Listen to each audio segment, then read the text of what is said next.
I have started the recording. All right. Very nice. My wife. Yes. Hey, listen, bored. It never gets old, folks. Hey, you and welcome to this is one of good old bonus episodes where we telling our listeners stories. These were a lot of fun. These episodes. Please, hey, listen. It's kind of funny. So. Couple of things. Okay. One, I am currently drinking a Diet Coke. Nice. They have refused to answer my attempts at extortion, and frankly, I'm not a fan. Diet Coke, you owe me money for advertising and continuing to advertise. You're still doing it. I'm drinking a Diet Coke, and they have not paid me anything. So they'll be hearing from my lawyers soon if they refuse to pay the advertising fees they owe me. Yep. Quite frankly, and with interest. And then some. Yes, exactly. There's a vig on these, Mr. Coke, if you're listening, and I know you are. Every day it doubles, okay? Yeah, it doubles. Yeah, 100%. Yeah. So that's, listen, that was the point everybody just wanted to hear, because it's last time with the listener stories, just wanted to make sure that everybody's aware of that. Of course. Story number 2 is your stories, folks. And every time we say the listener stories document where I have all of your little stories that you send in, it's 178 pages now. I think last time I said how long it was like 60. Yeah. So please keep sending them in. They're great stories, folks. We really appreciate it. We love listener stories because, as well, it makes the listener a part of the community. It involves. I love how it's a really cool thing. It's really cool to be able to involve people when you send in your stories. You were a part of the That Chapter podcast. So, as we always say, have a good story, scary, whatever it is, send it on in. Let me read boys. it. Yeah, let me read your stories. Let me read your stories. As always, as well, folks. We will get to them all. Don't worry, and we do not read them out in order, so I'm sure maybe some of you sent in stories months and months ago, and we've done some episodes and we haven't read it out. Don't worry, we are not doing them in order at all. So just, don't fear. We will get to them all at some point or another. We kind of just choose stories basically arbitrarily. Yep. And basically whatever, I'm just scanning through and kind of catches my eye. So yeah. So don't worry if we haven't got to it yet. I'm sure we will, because we've got so many great stories, and listen, we ain't gonna be stopping at any time soon. So yeah. Keep sending them in. You know what, Keith? You know what? I went first last time. So how about you read out one of our little listeners' stories, please? You want me to go first? You gotta go first. I'll let you just this once, because you've been such a good fella. So okay, let me have a look at these stories. Yeah, where I want to go for first. I think I'm gonna go. Who's the lucky lad or lady? Okay, I'm going to read out. This story is from Lisa. From New Orleans. Lisa from New Orleans. All right, Lisa, thanks so much for listening. Thanks so much for sending in your story. All right, Keith. By the way, I don't read your stories. Yep. I don't even look at the computer screen when you're reading it. I'm locked in on you. Okay. So, all right, Lisa. Okay, you're focusing on me. I'm New Orleans. I'm thinking hurricanes, alligators, swamps, bayous, voodoo, vampires. Interviewed a vampire. Yeah, of course. Yeah. All right, Keith. Okay, let's go. Let's lock and load with Lisa. Take it away. All right. Hey, Mike and Keith. My name is Lisa, and I've been a long-time fan and follower since the beginning of the podcast and that chapter ever since the days of the Conspiracy Captain and the tinfoil hat. Yay, good old days. I always see people ask me, where's the bring back the Conspiracy Captain? Conspiracy, when I started doing it, or when I was doing it in like 2019, conspiracies were a lot more fun back then. Nowadays, you can probably get shot for conspiracy. They're very political now. Yes, exactly. And the fun and wonderment of conspiracies is kind of just... it's not fun anymore. Yeah, they suck the life out. Especially post-COVID as well. It's like, probably these half of these are probably real. This sucks. Yeah. Conspiracies are always fun when they're made up. Yeah, exactly. So I heard you barking, big dog, and I thought you might enjoy some scary and, quite frankly, inexplicable things that have happened to me. Excellent. So I'm from New Orleans, so I'm used to a certain spooky vibe, but my experiences below are just crazy. So let's give it a go. All right. You have the tone down, Lisa. Yes, she knows what she's doing. I love it. Well done. You definitely listen. By the way, my experiences get even better, spookier as they go on. So please read until the end. Excellent. She's doing this iceberg style, as we call it. I like it. So, it starts off. When I was a teenager, we had a family reunion and a bunch of us spent the night at my great aunt's huge house. Okay. I ended up rooming in one of the guest rooms with my grandma. Everyone went to bed late and there were twin beds, so it wasn't weird. Lol. None of us were thinking it until you said it. Okay, yeah, exactly. So I don't know where you were going with that. Well, that all ended when I woke up in the middle of the night to my gran screaming, Ugh. "Go away! No! What do you want? Don't hurt me!" She sounded absolutely terrified. Ugh. I sat up and looked around and over at her, but her eyes were closed. Ooh. It was insane. Whoa. This is Wackaladushtia. Was she having a nightmare? It's great. So, well, she didn't say anything after that. I was absolutely shaking, having been awakened in this way. While trying to fall back asleep, I noticed that a white sheer curtain on the opposite wall were blowing and moving around. Ooh. I assumed it was a crack in the window or a vent, blowing them around, and eventually just went back to sleep, thinking that's what must have upset my gran. Yeah. The next morning at breakfast, with everyone around, I asked my gran if she remembered screaming in the night. She looked at me horrified and responded, "No," and seemed sincerely shaken about it. My great aunt had this kind of knowing grin smirk on her face, so I asked her what was going on. They explained that the house is haunted by a lady wearing a white dress. That wasn't a curtain, that was her. That was her. Thinking they were just messing with me, I chuckled and finished my breakfast. The wild thing is that while in the room a bit later, packing up, I noticed that the window was not open and there was no vent anywhere nearby. I'm also positive those curtains were moving. Oh, okay. I'm getting actually like goosebumps. You got the chills? Yeah. So not just by the way your eyes play tricks on you in the dark, they were really moving. To this day, everyone believes of the lady in the white dress. Oh. Ooh. All people, they do seem to experience a lot more supernatural events. Do you ever find that? Old people? Yeah. No. It's like they got the direct line, you know? Maybe, hey, listen, they're like, we'll see you soon. So, previews. So my next experience was in college. I remained close with my aforementioned great aunt, who I would visit her frequently, but never slept over at her house again. I don't blame you, Lisa. One weekend, I was running errands with her. The last stop was at her mother-in-law's house, another massive house. Okay, it's massive houses going on. Everybody's got massive houses here. Lisa's just used this as a showing off. 3 stories, if you can believe that. I can't. That's really your tone. That's good.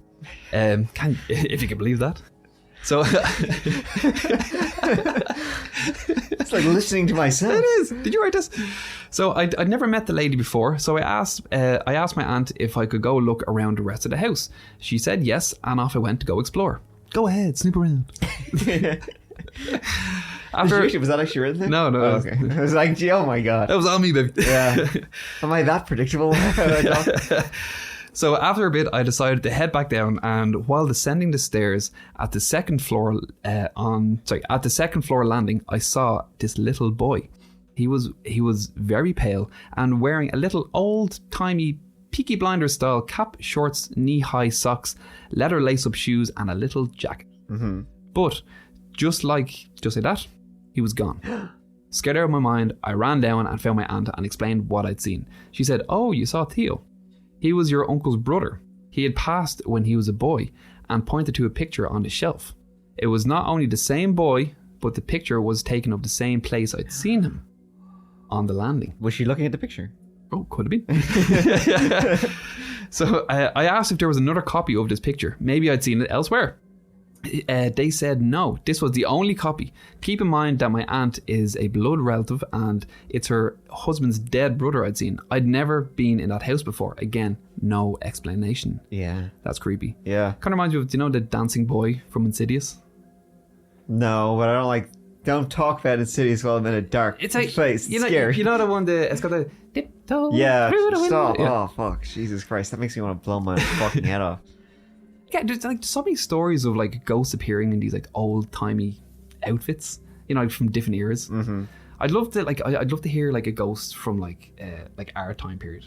Like they look like such a loser. I know, like a hipster ghost. Yeah, just like chilling out with his beanie cap and it's definitely called Brian. Vaping, and the flannel shirt. Shit, yeah. Oh god, that would just make me. Well, yeah, definitely become a Ghostbuster if that was the case. He like haunts like the local craft beer after like a nasty spill off his bicycle. Oh my god, just looking for the latest IPAs.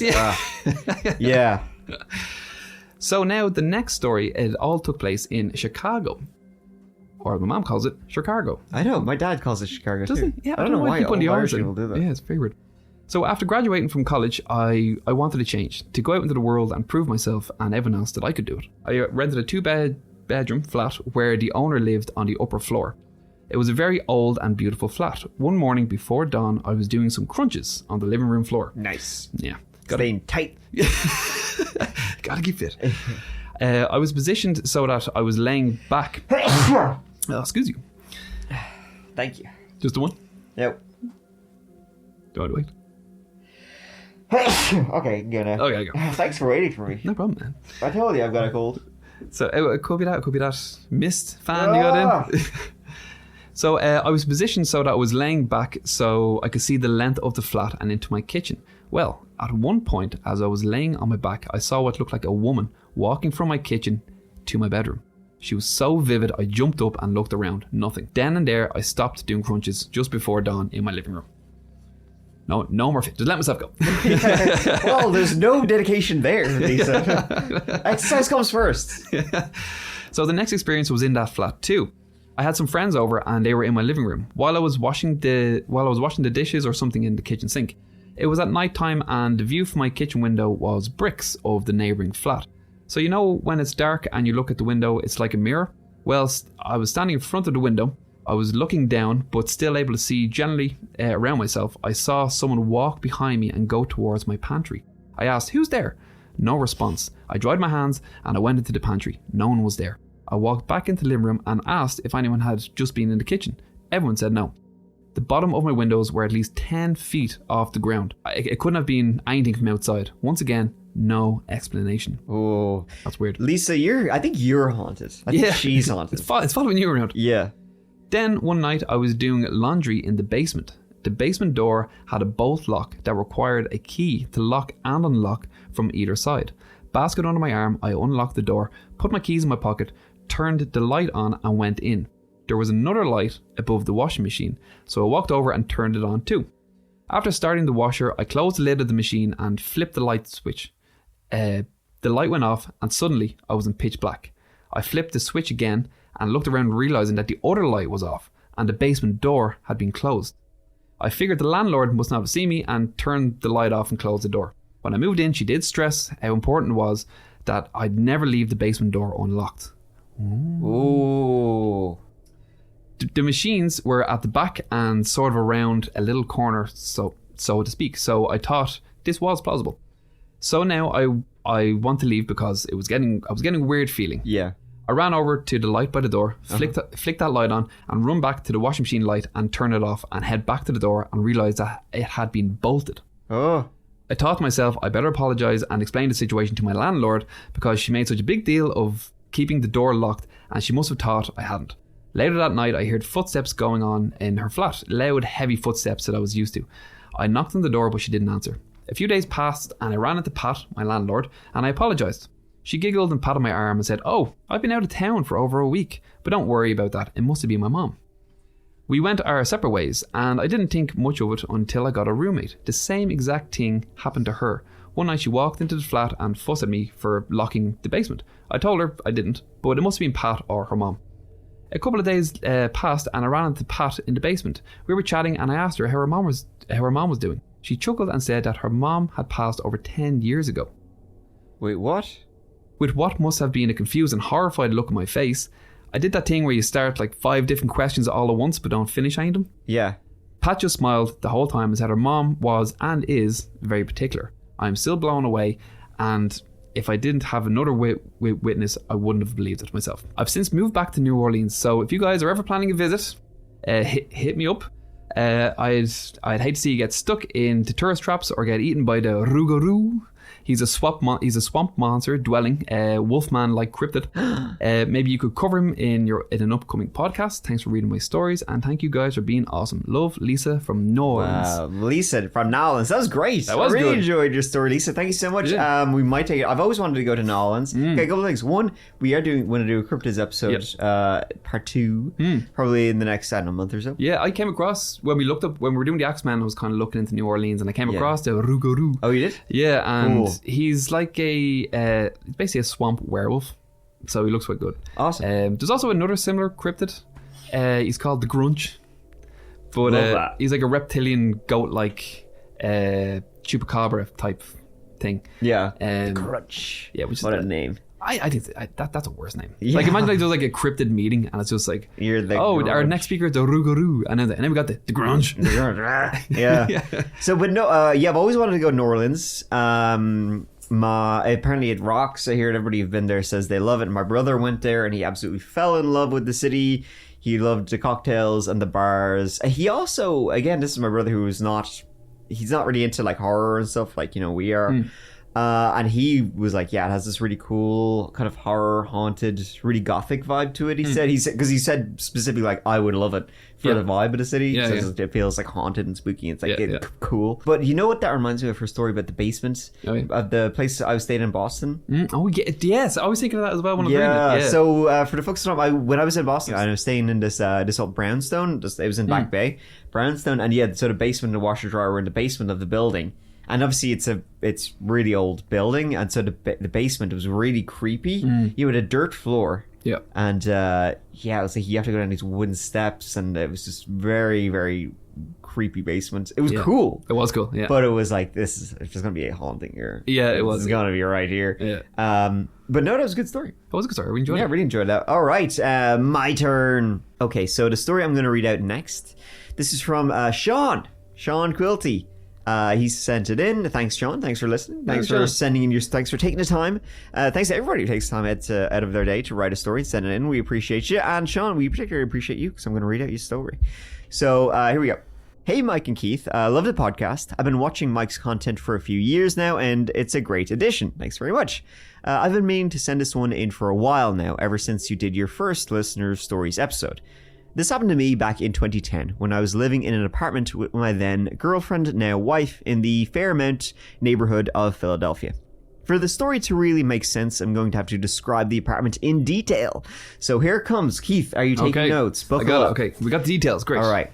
So get a pencil. So it's one of those old buildings that used to be a huge city house back in the 1900s, or maybe even older. Who knows? Okay, so vague details right off the bat. Yeah, exactly. You writing this down? Who knows? Yeah, who knows these things? The apartment look like an apartment. Who knows?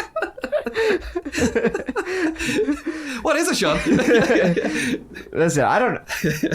But they split it up into multiple smaller spaces and rented those out as apartments. These spaces was pretty cool. We were on the first floor. There was also a basement with a laundry area and a boiler type room, but I'll get into that. And our apartment had a long hallway. Once you opened the front door, that led to the main living room area. See, now's the details. Okay, I apologize. Laughing at poor Sean. I'll get you back, Sean, don't worry.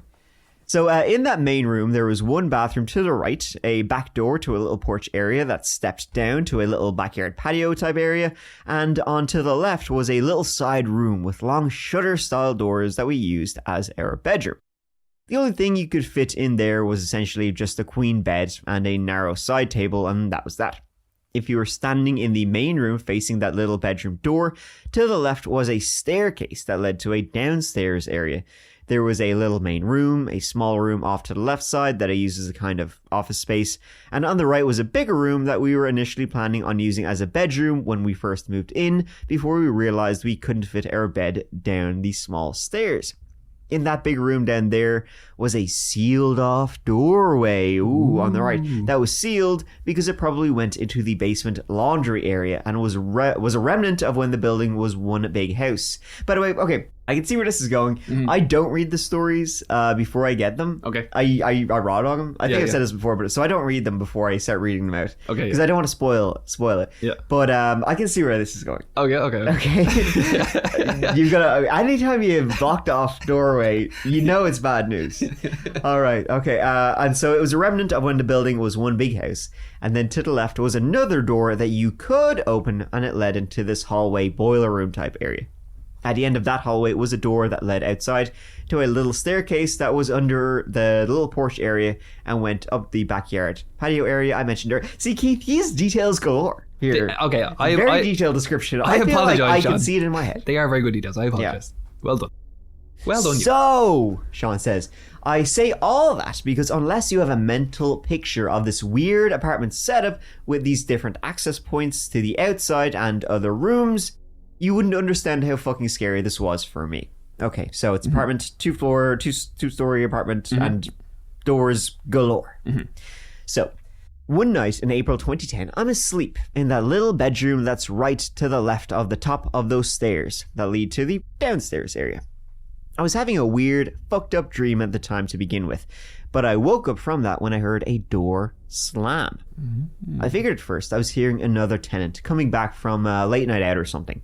I think it was around 2 or 3 a.m. But the door slam didn't sound distant and muffled.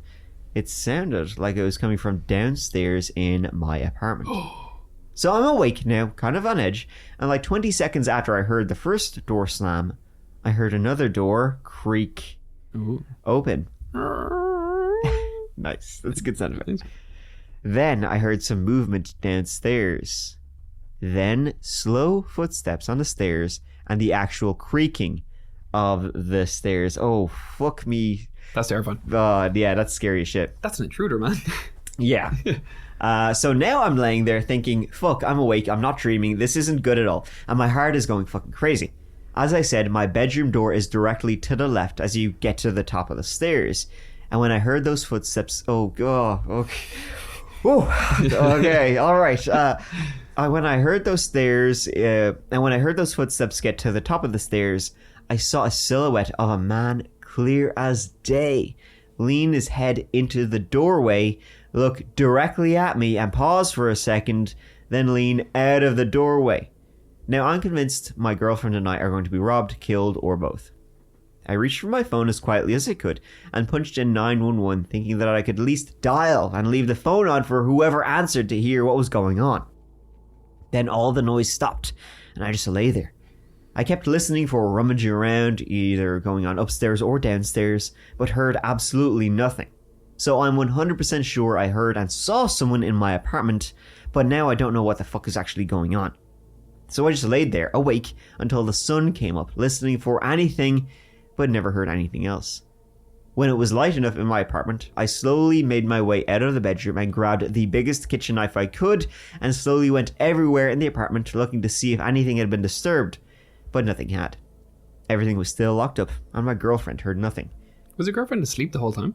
I guess so, yeah. It's like, I think we're going to be murdered. Nah, let her sleep. Yeah, exactly. Well, it's her final moments. She needs a good night rest. Yeah, I get it. Like, my wife gets so mad when I accidentally wake her up. Actually, you'd probably use it as a weapon. You know, like if you hear an intruder, just he wake her up, just point her in the direction of it. Yeah, absolutely. Takes her anger out on him. Problem solved. There you go. So there you go. We only lived in that apartment for a little while, and nothing like that ever happened again.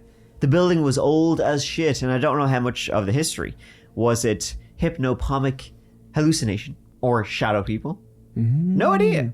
Hope this gave you some chills because it sure as shit gave me some revisiting this weird experience. Sean, that was terrifying. That's a very scary story. The idea of like a dark figure like leaning in. Lurching in. Yeah, I like that. That was really good. Yeah, that's a good one. Good man, Sean. All right. Okay, pick one. All right, Keith, it is your turn. I'm up. Oh, shoot. You up now? So, from South Africa, Chene? Chene? I don't know. Yeah, Shene? Sorry, Shene from South Africa. We're already butchering your name. I'm going to put it into quickpronounce.names.com. That's actually a thing? Yeah. I use it all the time, Chris. Here we go. Okay. Shene, like the Irish Shene. Okay, I'm going to go with that. Shene. People always ask, I said it a lot in videos, what Shene means. It just means that's it. You're speaking directly to Shene from South Africa. Okay, right. Well, I don't have to explain to her. Yeah. Okay, so this is from Shene from South Africa. I really hope that's how we pronounce your name. If not, I apologize. So she says, hi Mike and Keith, I really love listening to your podcast in the mornings on my way to work, and I would like to share my 2 tales with you guys. Okay, thanks. 2 tales. Two. So when I was around 8 years old, we moved into a bigger house, so all 3 kids could have their own rooms. A lot of creepy stuff happening there throughout the years, which none of us mentioned until we were much older. When we first moved in, my parents had a pastor come around and bless the house, which I thought was really weird, but didn't ask any questions. Okay. At night, I always slept with my door open, but every single night around the same time, it would get really cold in my room. My windows would rattle, and the door would keep slamming shut. Yes, I kept opening it because I thought it was my brother trying to scare me. I was always so terrified because it always felt like something was watching me from the corner of the room. This sounds horrifying. It's spooky. Yeah. I would hide under my covers and feel something standing over me for what felt like hours, but it was probably only minutes. Other times, I would hear what sounded like a rock band playing right outside my window and would usually yell at my brother to turn his music down. Each time he would tell me that he's not listened to any music, and this continued on for years. Whoa. That's awesome. Ghost rock band. Yeah. It's pretty cool. Yeah. So I moved out when I was 18 and never looked back.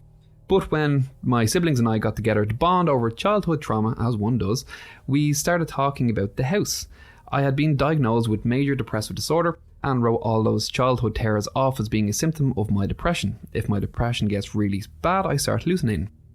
But when my siblings also spoke about creepy stuff they'd encountered in the house, we were like, what the fuck? Yeah. So I phoned my mom and asked her what the pastor was doing blessing the house. And we found out that, oh my God, we found out that Satanists had owned the house before we moved in. What a twist! Oh, what a twist! Oh, well, obviously, by the way, the pastor did a shit job at blessing the house. Right. They did not get rid of jack shit. Well, look at this. My brother's room was where they did all the rituals, and my room was where they kept meat and sacrificed small animals. Oh my goodness. Holy shit. I feel like... It is a ghost rock band.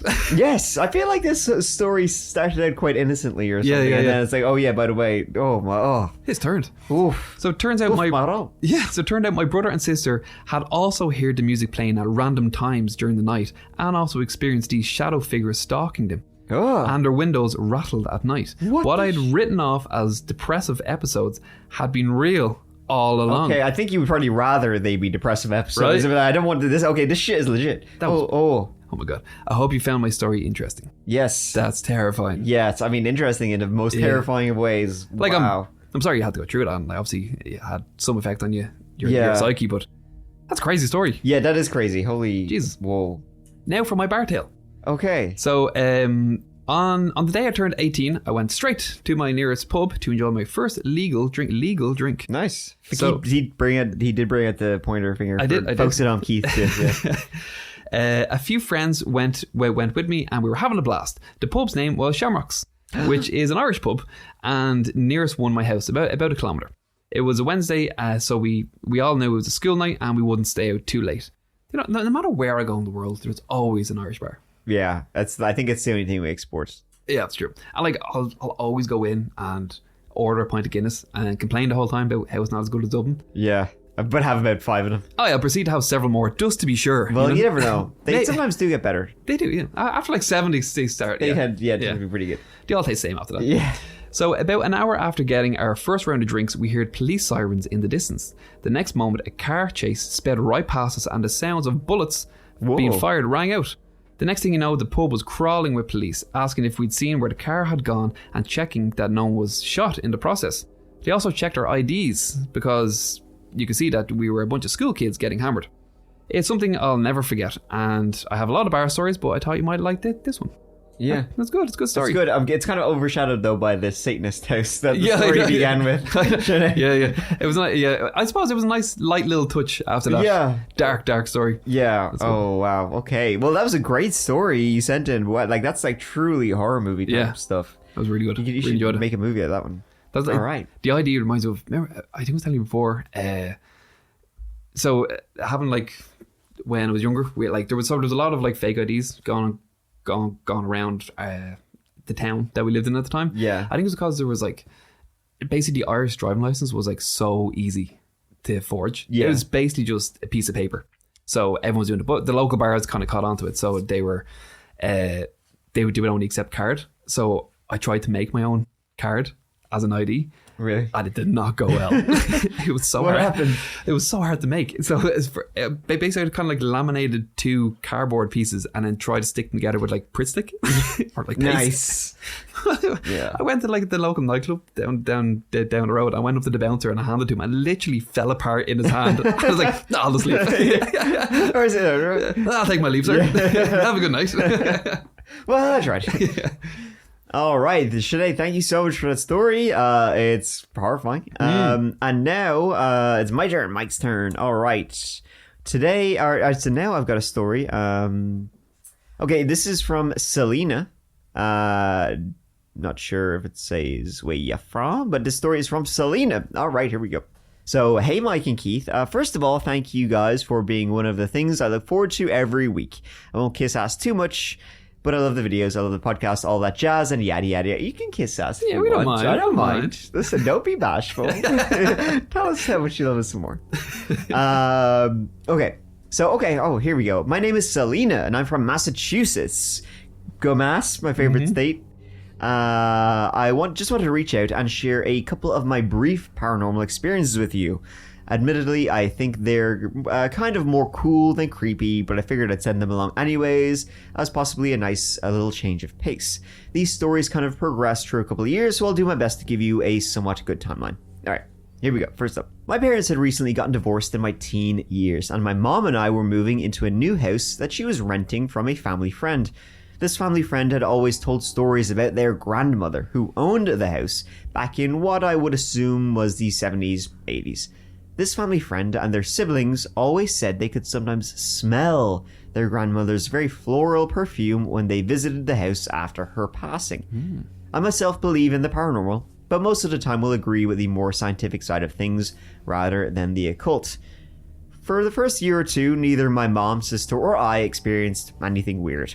I remember one day when I was probably around 14 or 15, I was laying on the living room couch and doing whatever a 14 or 15-year-old might do. I'm bored. Yeah, something to do. Sucks. Suddenly, I started to smell something really nice, like a sweet floral smell. I sat for a few minutes, not really questioning it, until I remembered our family friends' stories about their grandmother and her floral perfume. Oh my god, it's a ghost! This is what we talked about before with spirits and like paranormal. Or Keith, when this comes out, we will be talking about it soon. You might say. Okay, we'll be talking about it soon. Yes, but, or we have already talked about it. Yeah, actually, I'm not sure when this will come out. So either we'll talk about it soon, or we just talked about it. But apparently ghosts, they'll attack all the senses, including like smells. But that's one of the things, like cigarettes and perfumes, you smell a lot. It's either that or someone left. Imagine it should be farts. That'd be good, wouldn't it? Or maybe it's like reverse in the ghost world, you know. Farts smell nice. Maybe. Everything's opposite. Well, I mean, there are dead people who are coming back to life, so technically they are the opposite. There we go. Hey, listen. Makes wow, sense. You solved it. It's either that or someone's left an Airwick air freshener in. It's either or. One or the other. Both are strong cases. Hey, listen. Well, let's see where this one goes. So, to say the least, I was a little unsettled. I remember my heart beating out of my chest and going upstairs to my room to try and forget about it. I hung out in my room for what was maybe 15 minutes or so, mindlessly scrolling on my phone, and I had more or less managed to forget what had happened a few minutes earlier. I'm not sure if you've ever heard the theory that animals can see spirits, but that was something I'd seen on some spiritual video or shown one day, and that information just always kind of stuck with me. As I was scrolling, I heard my dog at the time that had come up to the stairs and saw him stop dead in his tracks in the small hallway leading to my room. I watched him lift up his paw and start pointing in the corner of my room, and he started to growl. Okay, so I just imagined a dog was pointing with his little paws. It's so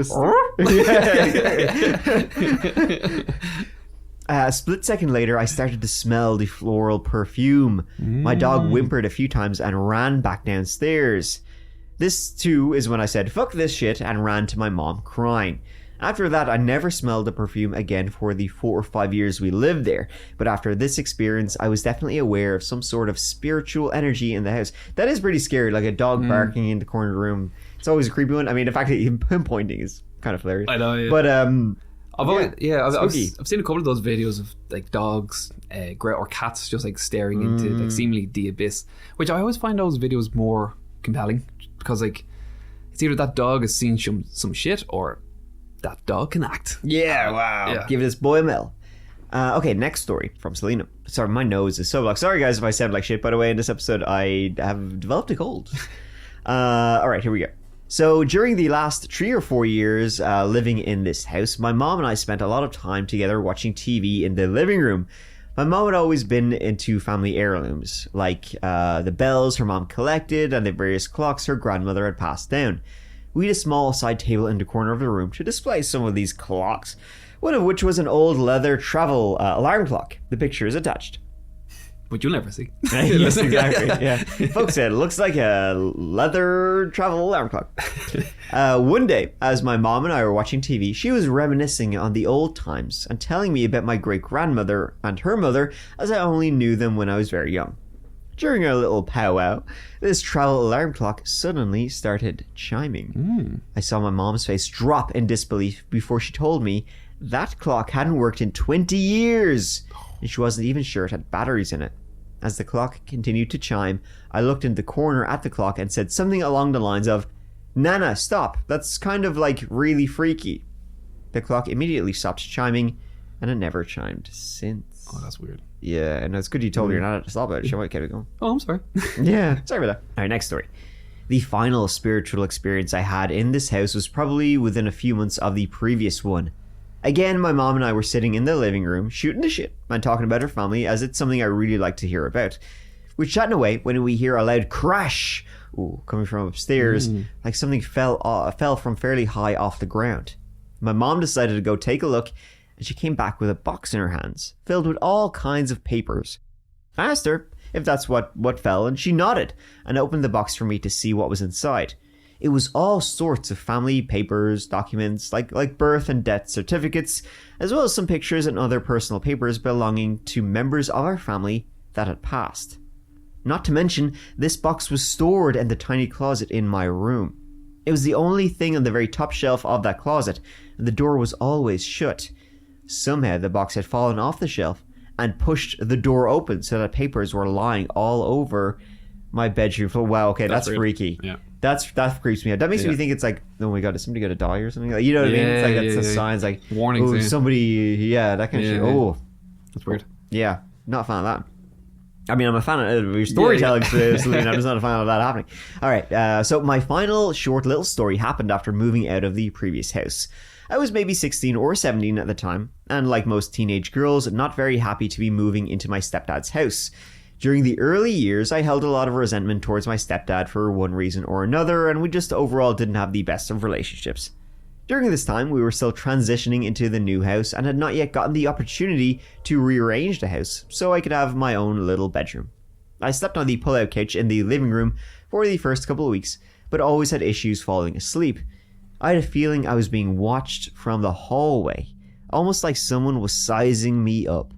I didn't think anything was going to hurt me, but I didn't necessarily think it liked me either.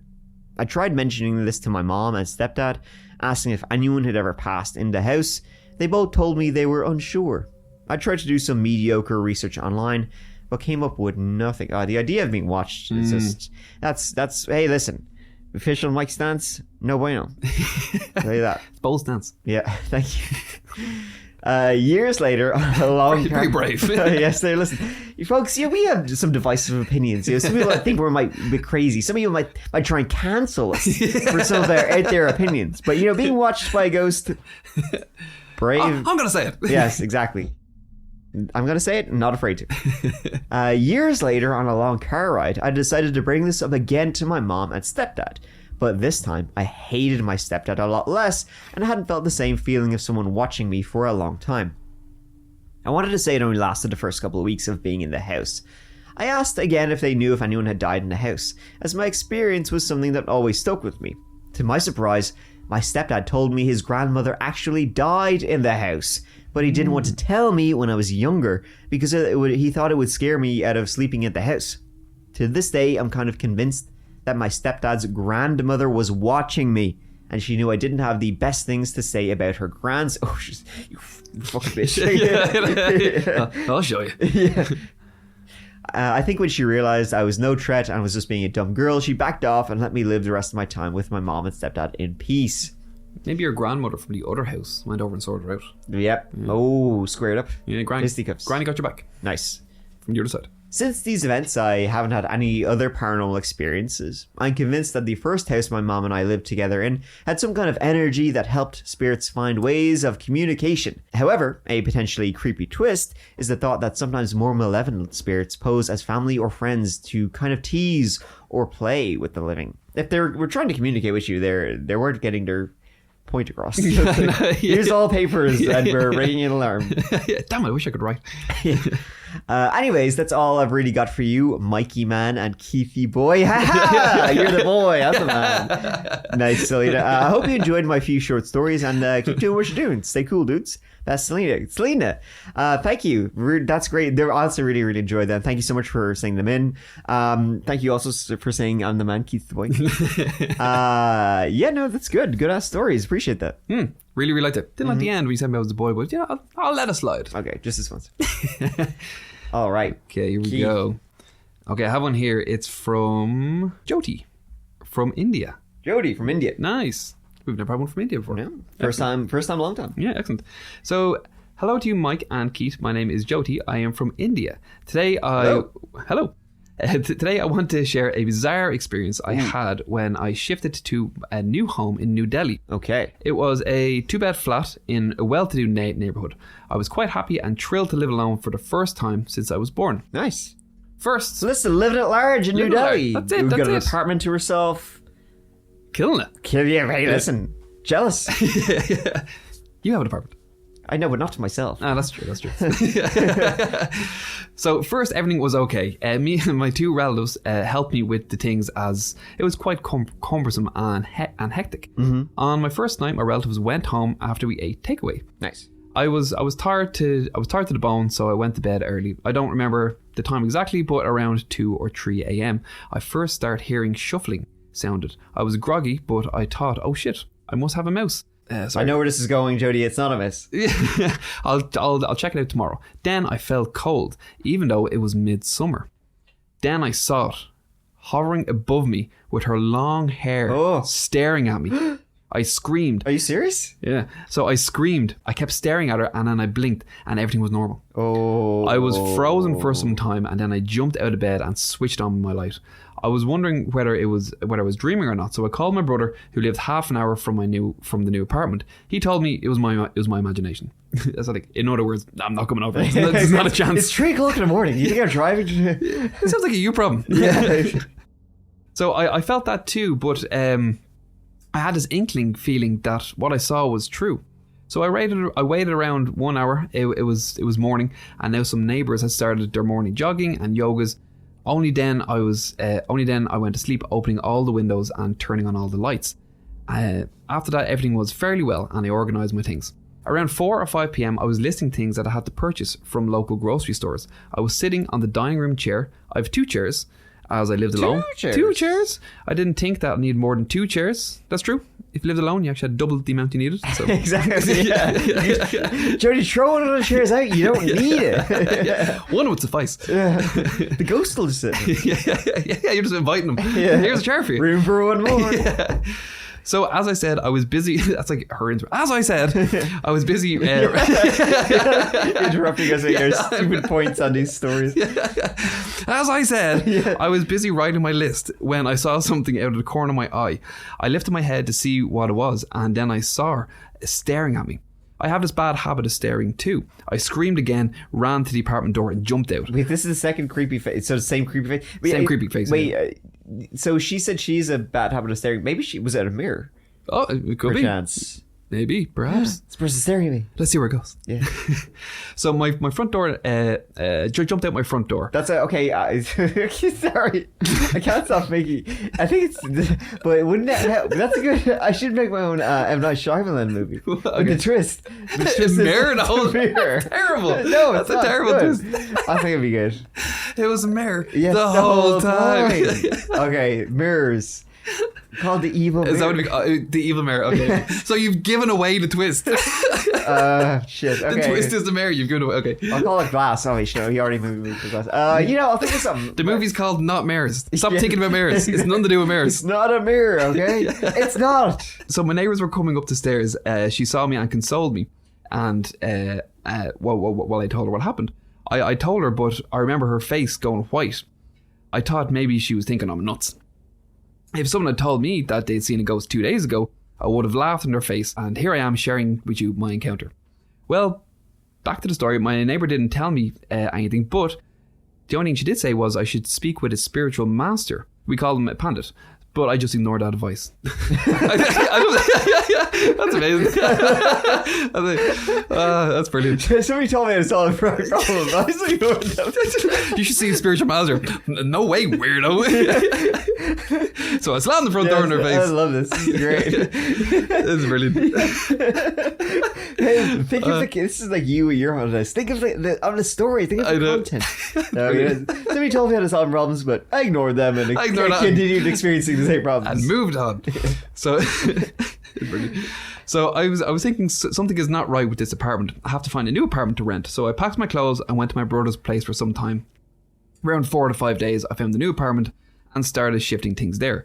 When the last of my things were packed, I was sitting on the floor. I would talk to myself, oh, thank God, now I'm free. I don't have to stay here anymore. When I heard a scratchy voice saying, I will miss you.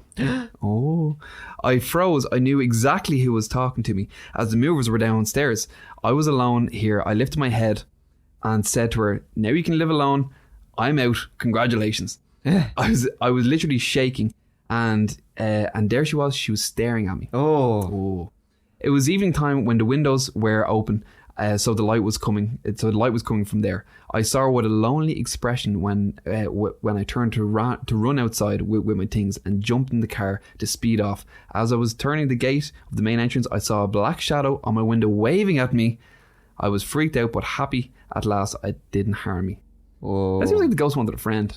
I know, but I mean, have you tried not being scary? That could help. That's true. Yeah. Don't be like hovering above me in the middle of the night. Exactly. But I get it though, Jody. It's like I'm at that age as well where I just don't have the bandwidth for new friends, dead or alive. Oh, I'm totally like that. I'm like, you know what, my friends are full. I barely have enough time for what friends I have.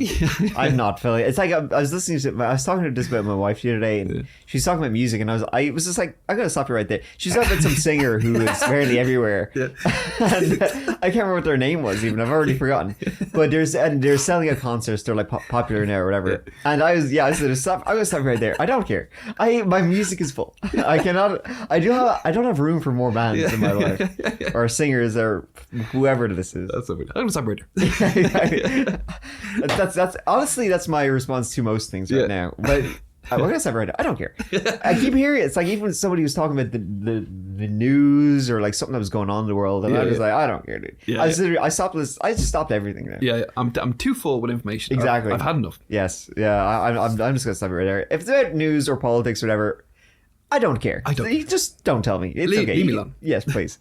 All right. So I was just what she said. So she said, after 2 years, my friend rented in the same neighborhood and told me that the ghostly apartment I was renting was the exact apartment where a domestically abused victim committed suicide. I was quite shocked.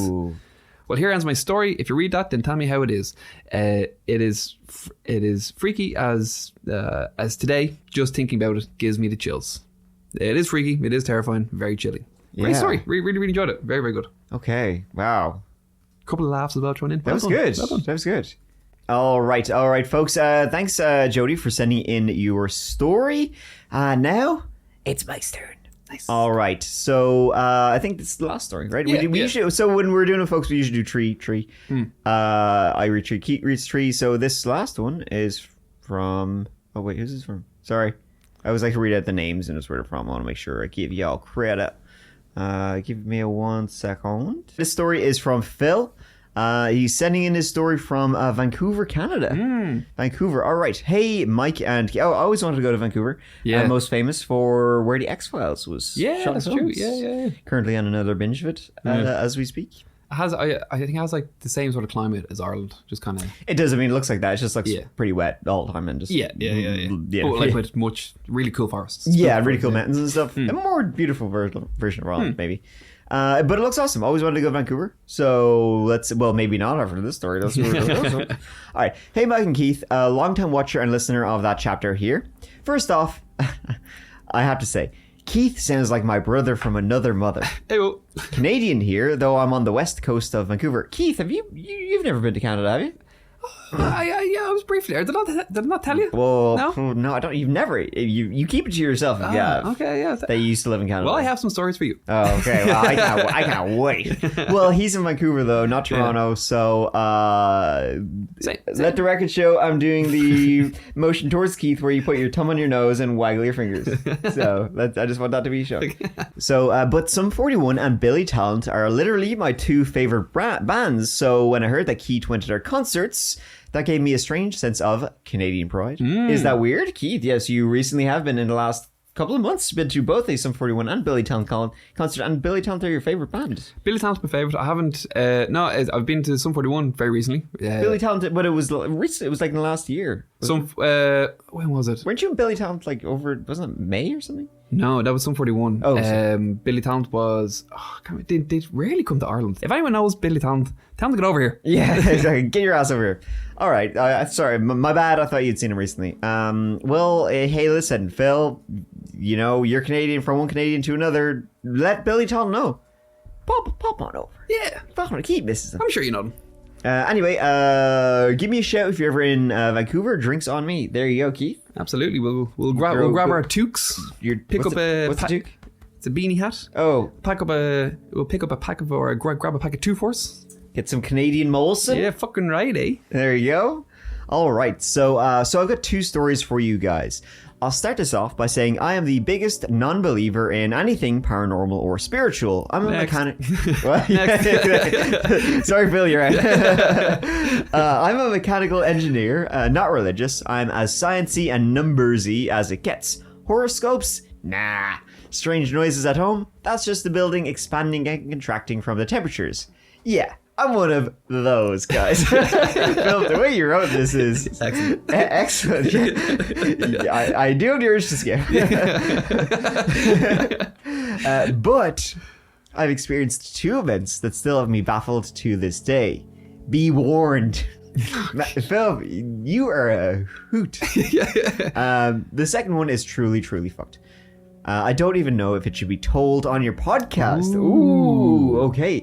Phil, you turned it around. Okay. I'll let you guys be the judge of that. Calling me intrigued. Enjoy. All right. Yeah, like how Phil lazy. First of all, he compliments my co-host here, and then he starts saying how he has no interest in what we're talking about, and then he lays out saying, I've got a story that will make you shit your pants. This might be too spicy for even a podcast. Yeah, exactly.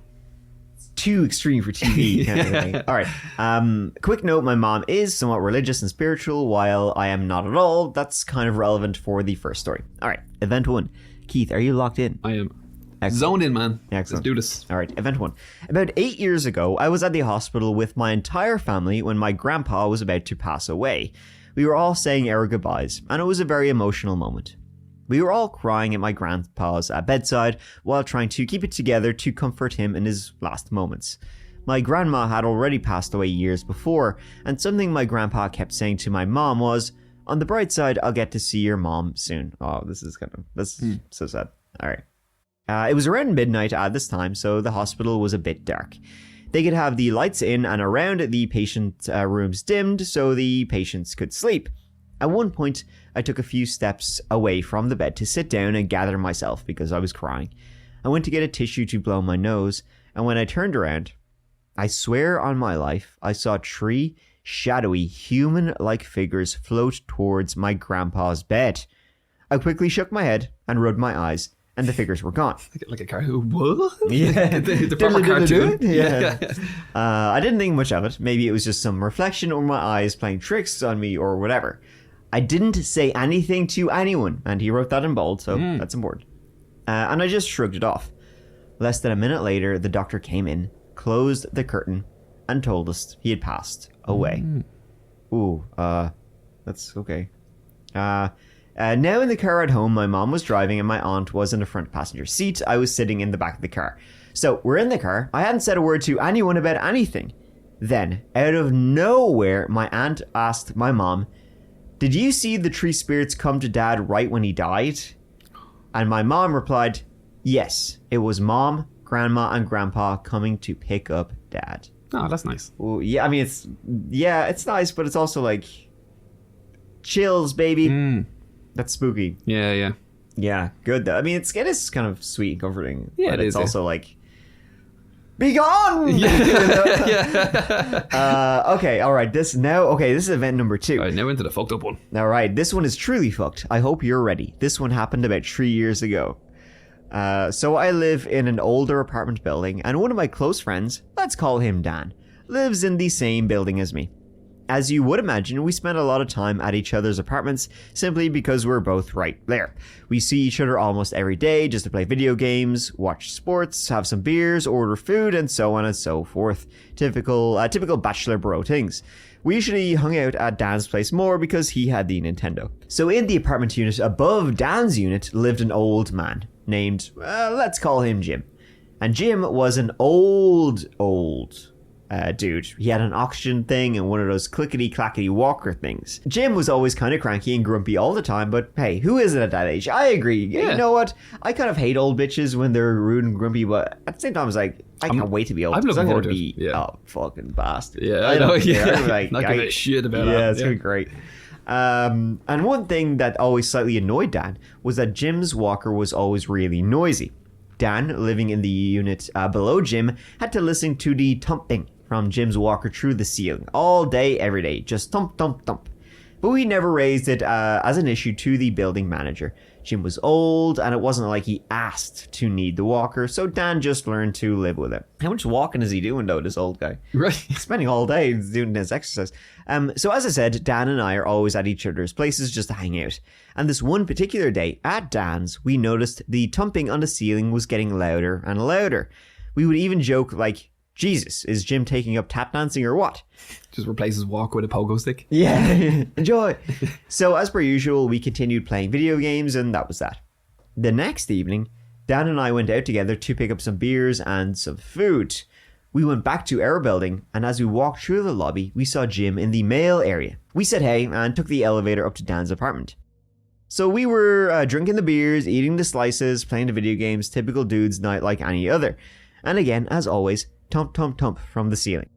As I've said, we never really brought this up as an issue because Jim's just an old man trying to live. But this time, it was really loud and constant. Boy howdy. It got to the point of almost sounding like a hammer banging on the ceiling.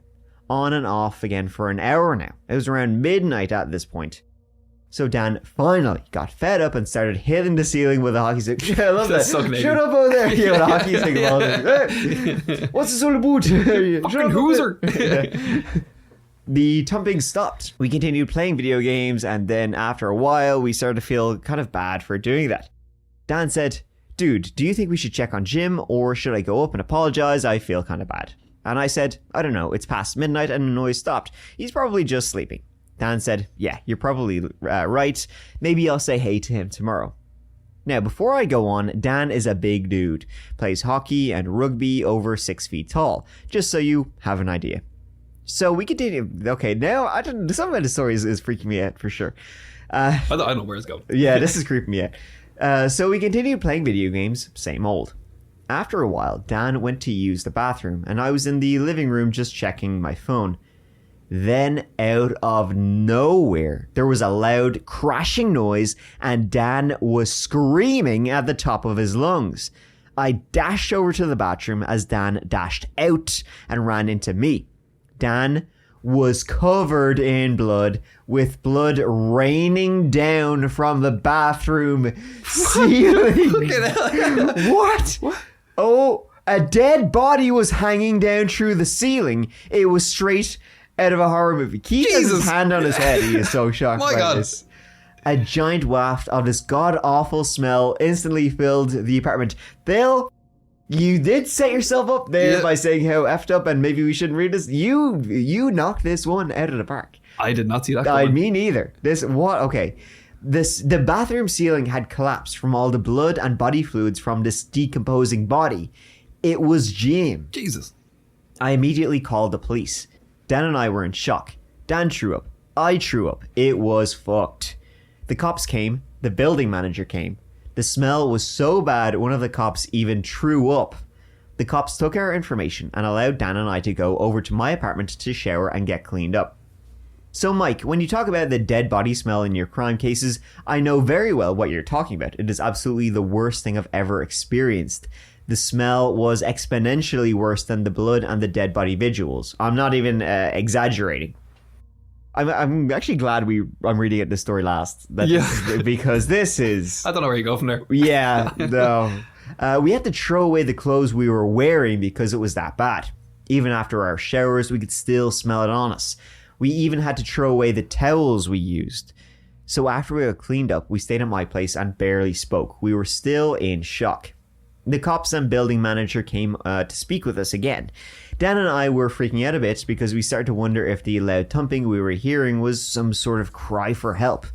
But here's the kicker.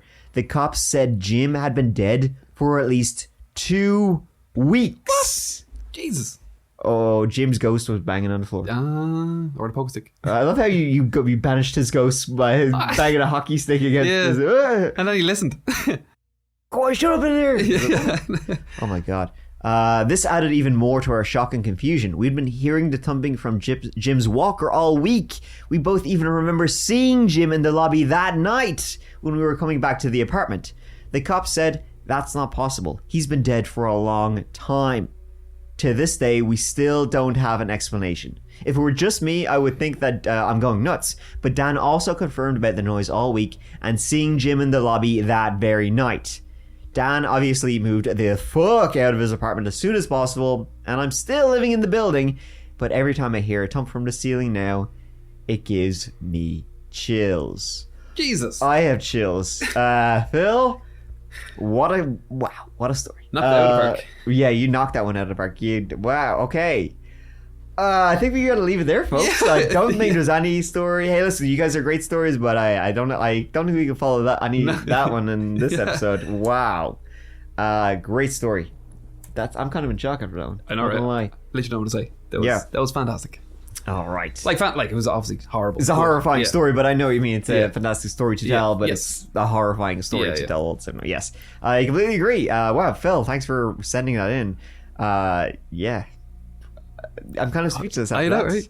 Right? Thanks for listening, folks. That's all I can say to that one. Appreciate you taking time to listen to the That Chapter podcast. Well, we'll talk to you soon. I think Phil's found the line. I think he is, yes. Well, hey, listen. That's the bar. Thank you for sending it in. But that was amazing. Hey, listen. Okay, folks, that's the story after top. So, but yeah, wow. Phil, you did it. All right. Thanks so much for listening. Next episode of the podcast will be out when it's out. This is a listener story that will probably post on a Friday, so there'll be there's a new episode of the podcast out every Monday with bonus episodes some Fridays. So look forward to that. And yeah, Keith, any final thoughts on that one? Man, I don't know. No, I'll say it. Say there you go. No other way to say it than that. All right. Thanks, guys. Bye.